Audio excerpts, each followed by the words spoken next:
Hola, soy Max Kaiser y esto es Kaiser Report. Están pasando un montón de cosas. Y para enterarnos de ellas, vamos a preguntarle a Stacy. Max, ya sabes que Estados Unidos siempre está al borde de la guerra y que su sistema político está marcado por un claro carácter bipartidista que impide que los republicanos dialoguen con los demócratas y viceversa, acosándose los unos a los otros de fascistas y autoritarios. Una locura a la que nosotros somos plenamente ajenos. Pues bien, hoy vamos a ver un interesante artículo de Tucker Carlson de la Fox sobre esa posible guerra que podría estallar en Venezuela, ahora que parece que Estados Unidos está listo para invadir el país. El artículo, publicado en The American Conservative, se titula así: ¿Por qué sigue habiendo belicistas profesionales? Analistas como Max Boot o Bill Kristol, pese a equivocarse totalmente sobre el 11 de septiembre, siguen considerando los expertos. Todas las clases dirigentes comparten una elevada tolerancia a la mediocridad. Se rebajan los estándares y se desvanecen los límites, pero nadie del poder parece darse cuenta. Están satisfechos con sus prebendas que les ayudan a enriquecerse. En la cultura actual, equivocarse no implica castigo alguno. La gente sin talento prospera y asciende inexorablemente a puestos de cada vez más poder mientras acaban con todo. Ya pasó con los otomanos y ahora Max Boot es la prueba fehaciente de que en Estados Unidos sucede lo mismo. O sea, el auge de la mediocridad y de los pseudoexpertos, que en realidad son unos fracasados. Me recuerda a los Philadelphia Flyers de los años 70, que tenían a un jugador llamado Schultz, que era el matón del equipo, y que cuando Bobby Clark se veía amenazado, enviaban a Schultz a intimidar y pegar a cualquier integrante del equipo rival que intentara interferir con él. Pues bien, del mismo modo, los liberales de Estados Unidos se consideran por encima de las masas, como si nunca se equivocaran y tuvieran una especie de superioridad moral respecto a ellas. Y cuando se demuestra que sus políticas son fraudulentas y están vinculadas a los peores elementos de la corporatocracia y del imperio, se niegan a que se les desenmascare, para lo cual recurren a gente como Max Boot o Bill Kristol, que también se dedican a pegar y a apalear a la gente. Por así decir, son los matones de la izquierda. Pues al hilo de lo que dice Tucker Carlson, de que todas las clases dirigentes comparten una elevada tolerancia a la mediocridad, a mí Alexandria Ocasio-Cortez me parece de todo menos mediocre. Es más, creo que pone de manifiesto el elevadísimo nivel de mediocridad de Hillary Clinton, que invirtió miles de millones de dólares en intentar sembrar en los votantes, que aún tienen poder de decisión, un cierto aprecio por ella misma, un poco como hacía Jeff Bush.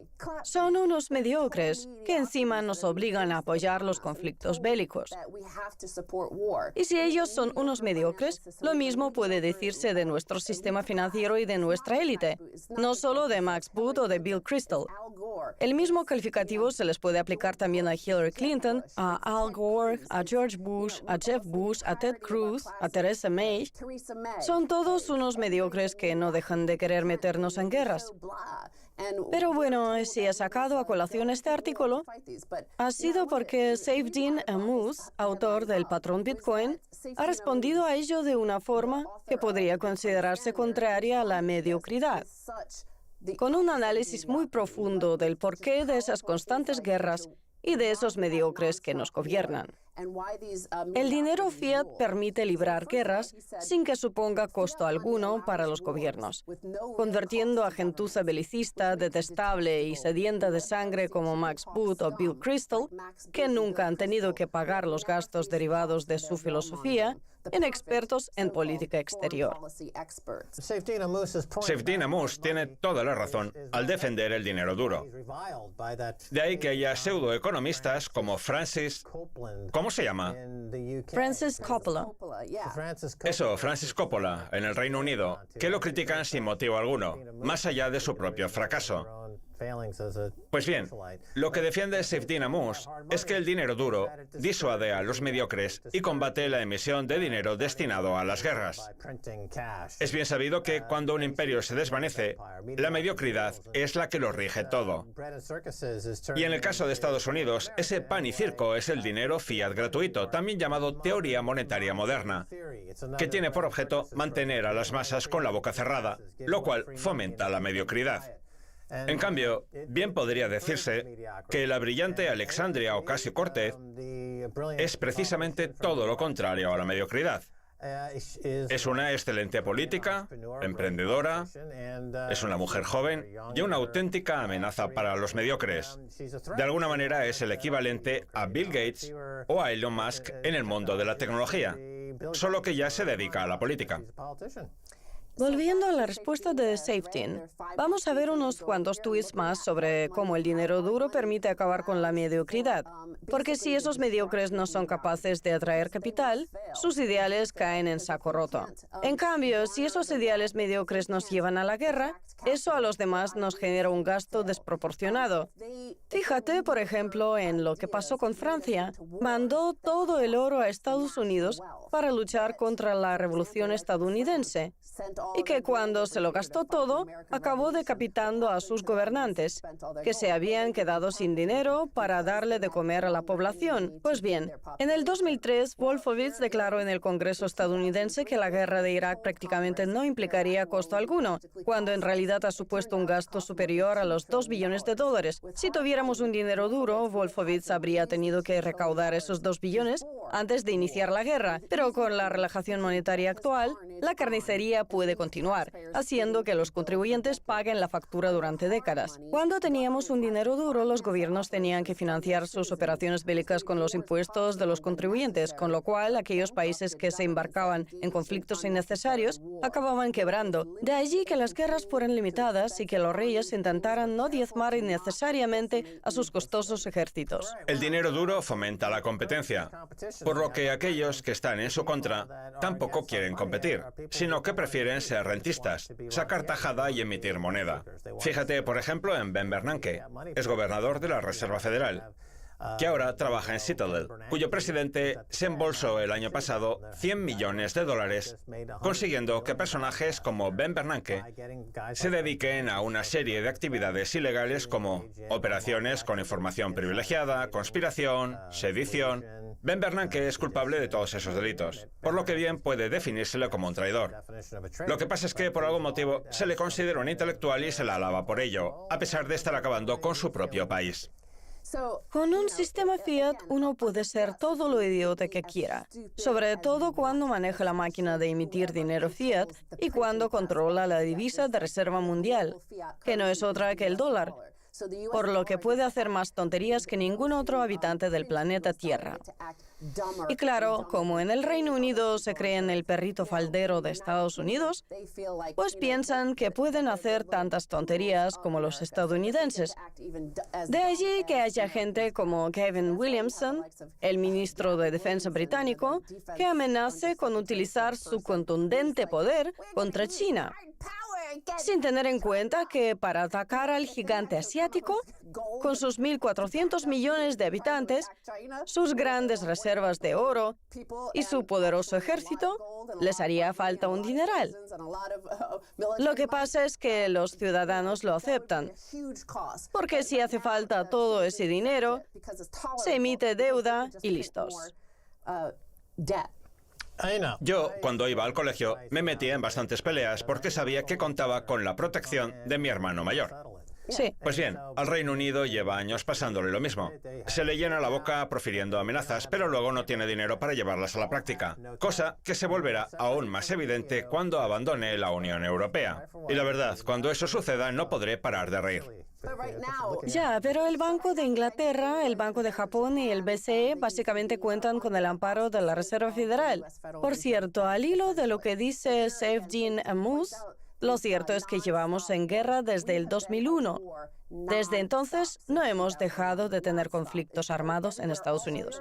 A ver, lo que quieres decir es que lo de Venezuela es otro capítulo más. Así es, vamos a ver qué más nos cuenta Saifedean Ammous. Cuando teníamos un dinero duro, los gobiernos luchaban hasta que agotaban todo su dinero. En cambio, con la relajación monetaria actual, los gobiernos pueden luchar hasta consumir por completo el valor de todo el dinero de sus ciudadanos. De allí que el siglo de los bancos centrales haya sido el siglo de la guerra total. Pues tiene toda la razón. Todos los bancos centrales del mundo están obsesionados con las guerras y la emisión de dinero fiat. Todos absolutamente, salvo una notable excepción: Rusia, que ha saldado toda su deuda y ha comprado un montón de oro. Y China está haciendo lo mismo.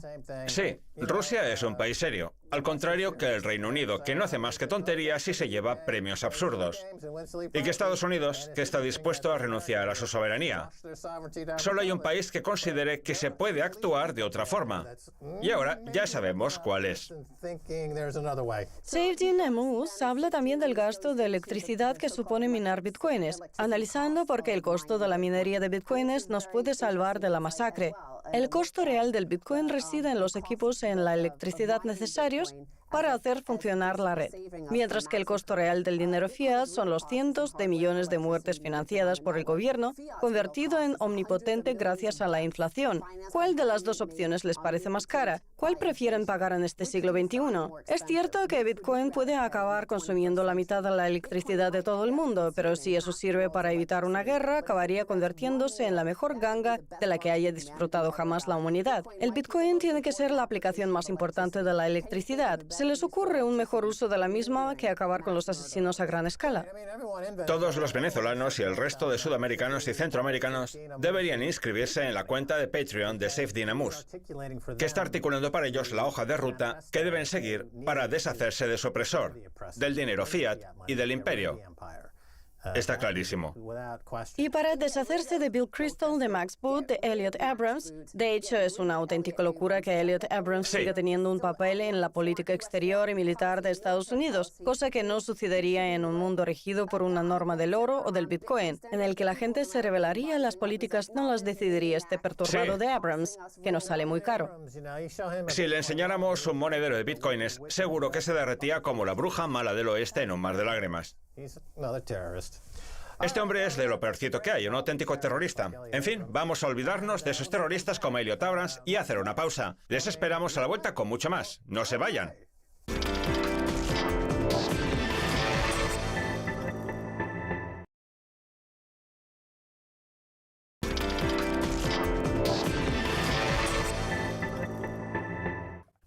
Bienvenidos de nuevo a Kaiser Report, soy Max Kaiser.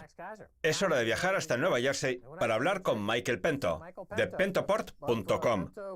Michael, bienvenido de nuevo. Gracias por invitarme de nuevo al programa, Max. Es un placer.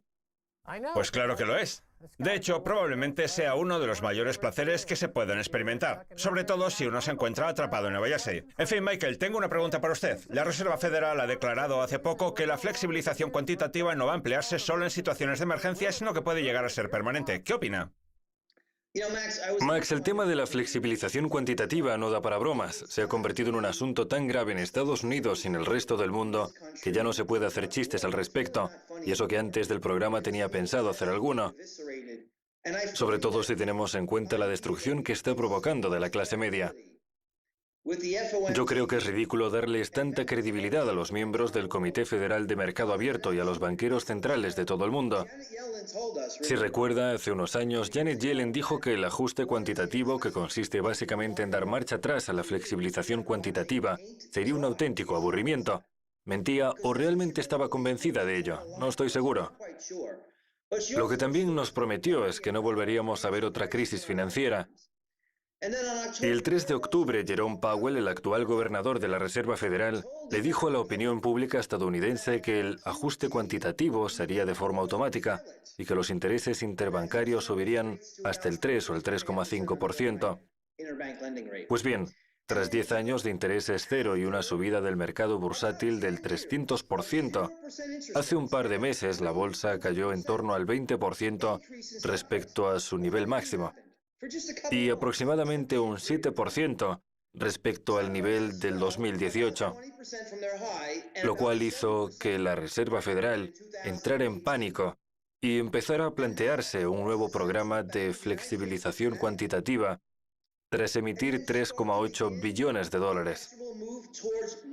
Y lo mismo sucede con el Banco Central Europeo y el Banco de Japón.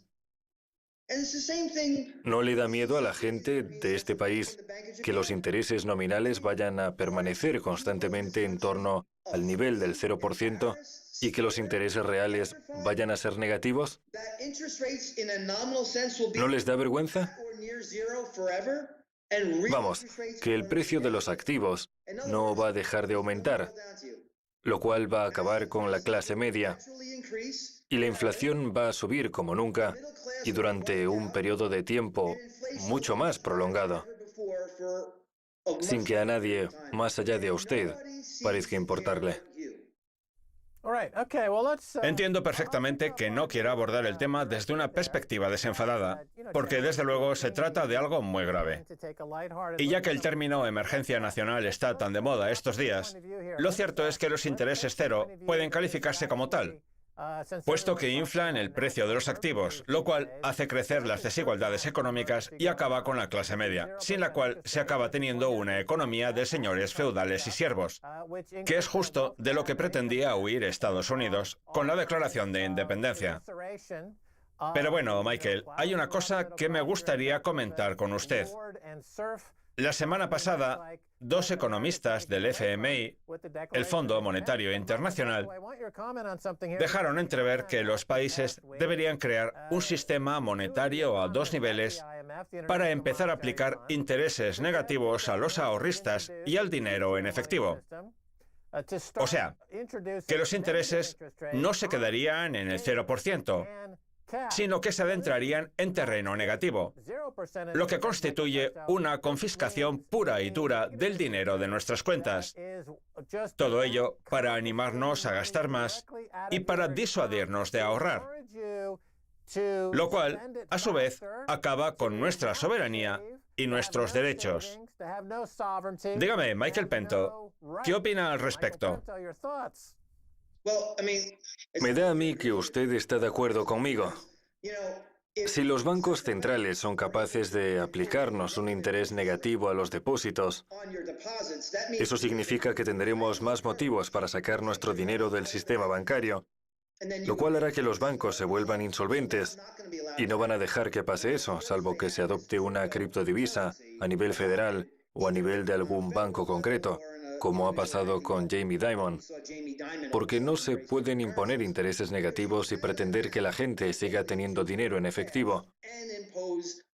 A lo que voy es que se está acabando con la libertad del individuo, igual que con la clase media. O sea que no vamos a tener la posibilidad ni de acumular dinero ni de sacarlo del sistema bancario, sino que vamos a ser penalizados por nuestros ahorros, es decir, que vamos a perder dinero. Y sin embargo, a nadie parece importarle, Max. Mire, desde el 2008 hasta la actualidad, la deuda no financiera de Estados Unidos ha aumentado en 18 billones de dólares. Y cuando los intereses se encuentran en el 0%, y más ahora que van a adentrarse en terreno negativo, ¿a qué se le incita a la gente? Pues a endeudarse todavía más. Por eso hay tantos préstamos automovilísticos que no se devuelven, creo que en torno a 7 millones. Y por eso crece tanto la deuda estudiantil y la deuda asociada a las tarjetas de crédito, así como la deuda pública que asciende a 22 billones de dólares. Pues bien, todo esto se mantiene gracias a estos intereses perpetuos al 0%. Mire, en lo que llevamos de año, el mercado bursátil estadounidense ha subido un 18%. ¿Y eso por qué? Pues porque la Reserva Federal ha garantizado que los intereses reales permanecerán en terreno negativo y que seguirá emitiendo moneda sine die. Así pues, la pregunta que toca hacerse, Max, es ¿cuál va a ser el momento de normalizar las cosas, si es que lo hay? Porque según los medios financieros dominantes todo va estupendamente, con un promedio industrial del Dow Jones y un S&P 500 que cotizan 17 veces por encima de las ganancias futuras. a pesar de que éstas no crecen, lo cual tampoco es que les importe demasiado. ¿Qué problema hay si estamos cubiertos por la Reserva Federal?, se preguntan. Ahora bien, lo que me pregunto yo es si a la gente no le preocupa perder su libertad.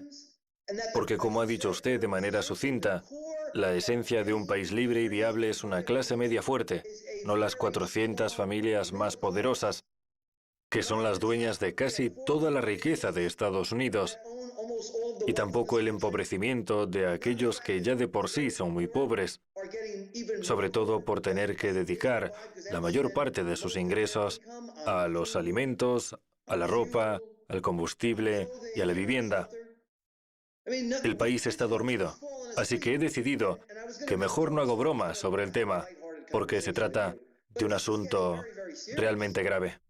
Entiendo, claro que es grave. Así que mejor seguimos con este tono. La pérdida de derechos y de soberanía, así como la incapacidad de ahorrar, se están convirtiendo en la nueva norma. De hecho, Adam Curtis hizo un documental en el Reino Unido titulado La hipernormalización, sobre cómo se normalizaron las mentiras de la Unión Soviética y su nefasta situación económica, que era algo que la población llegó a aceptar. Pues bien, del mismo modo, en Estados Unidos también se está normalizando la idea de que los bancos pueden meter mano en nuestras cuentas y cobrarnos un interés por tener nuestro dinero depositado en ellas. No quisiera meterme demasiado en temas políticos, Michael, pero lo cierto es que, una vez extinta la Unión Soviética, Rusia ha decidido comprar cientos de toneladas de oro y ha saldado toda su deuda. Como digo, no quiero darle un cariz demasiado político a nuestra conversación, pero ¿no le parece que Rusia ya ha visto esta película y que sabe perfectamente que no acaba bien? Vamos, que sabe de lo que habla. Porque la fijación de precios por parte de la Reserva Federal puede considerarse la burocracia política de Estados Unidos. Y a Jerome Powell bien puede atribuírsele el papel de dictador comunista del país, dado que es él quien establece el precio del dinero. Eso no es capitalismo, sino más bien comunismo por parte de la Reserva Federal. E insisto, Rusia sabe cómo acaba la película, por eso está comprando oro y saldando toda su deuda. ¿Qué le parece? El socialismo en Estados Unidos está creciendo como nunca, hasta el punto de que, cuando un presidente declara en su discurso sobre el Estado de la Unión que quiere que Estados Unidos sea un país capitalista, la mayoría de congresistas fruncen el ceño. También tenemos el auge de Alexandria Ocasio-Cortez, la imposición de una renta básica universal en California, aunque sea solo un ensayo, como ya se ha ensayado en otros lugares del mundo, etc. Nos dirigimos hacia una distopía, Max, y sin embargo, como he dicho, no veo a la gente demasiado preocupada porque el mercado bursátil lleva un incremento del 18% en lo que va del año. Mire, hay una cosa que me gustaría exponerle a la audiencia. Tras la gran recesión, los bancos de Estados Unidos y del resto del mundo tenían un montón de liquidez, con 525 puntos básicos para satisfacer el pago de la deuda. En cambio, ahora el crecimiento interanual del PBI japonés es de tan solo el 0,7%. Italia se encuentra en recesión. Alemania ha registrado en el cuarto trimestre del 2018 un crecimiento del 0,0%. Y Estados Unidos ha pasado del 4,2% del segundo trimestre a tan solo el 1%, como mucho en el cuarto. Además, el crecimiento de las ganancias ha pasado del 20% en el 2018 a cifras negativas en el primer trimestre del 2019. Vamos, que tenemos unos datos propios de una recesión. Y la evolución de las ventas minoristas y de bienes duraderos, de los pedidos de las fábricas y de la producción industrial no hace sino confirmar esta tendencia. Es verdad que la bolsa ha subido un 18%, y como a Donald Trump le gustan tanto los fideos chinos con pollo, seguramente pueda sacar adelante un gran acuerdo comercial con Xi Jinping. Pero no es menos cierto que la Reserva Federal ya no tiene cientos de puntos básicos para bajar los intereses, igual que el Banco Central Europeo no tiene margen para reducir la tasa de descuento, y que el Banco de Japón tampoco puede rebajar el precio del dinero. Es más, El Banco Central Europeo acaba de poner fin a su programa de flexibilización cuantitativa en el mes de diciembre. Ahora bien, yo no creo que nos encontremos en un punto de inflexión y que a partir de ahora la economía vaya a crecer por el mero hecho de que los bancos centrales estén adquiriendo una postura más blanda. Pues las recompras de acciones se alimentan de ese mismo dinero gratuito, por lo que tampoco son reflejo de las ganancias. Nos quedan unos 30 segundos y me gustaría aprovecharlos para darle dos datos. El multimillonario Sam Zell, de 77 años, acaba de anunciar que va a comprar oro por primera vez. Y además, en el 2018 los bancos centrales compraron más oro que en ningún otro año desde 1971, por lo que el oro parece estar en auge. ¿No es así, Michael? Max, en Pentoport llevamos desde el 2012 dedicándonos a la gestión monetaria y a mí personalmente me encanta el oro. Pues bien, hasta ahora yo nunca había sido tan optimista con el metal y también puedo meter a la plata en el mismo saco, aunque en menor medida. Cuando se sabe que los intereses nominales nunca van a estar por encima del 0%, que en términos reales van a adentrarse en terreno negativo y encima cada vez más, y que seguramente el dólar ya haya tocado techo, el consejo está claro: compren oro.